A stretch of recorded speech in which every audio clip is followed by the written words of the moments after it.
நல்ல ஒரு மனிதர்கள் அரசியலை இருக்க முடியும் என்று நாம் வருங்கால சந்ததியருக்கு எடுத்து சொல்ல வேண்டும் என்றால் 2 முறை மட்டும்தான் பாரிவேந்தர் அவர்களை பெரம்பலூருக்குள்ள நாம் அனுமதிக்க வேண்டும். சகோதர சகோதரிகளே, அடுத்த 60 நாட்கள் வேட்புமனு தாக்கல் பண்ண வரட்டுங்க ஐயா.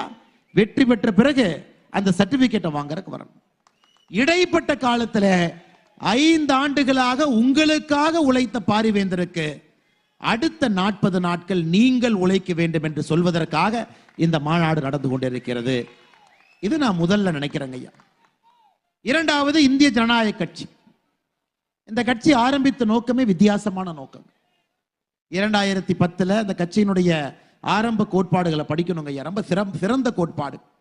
ஊழலுக்கு எதிரி, பண அரசியலுக்கு எதிரி, இலவசங்களுக்கு எதிரி, குடும்ப அரசியலுக்கு எதிரி. இன்னைக்கு நாம 2024 தமிழக அரசியல்ல என்னெல்லாம் நம்ம பேசுறோமோங்க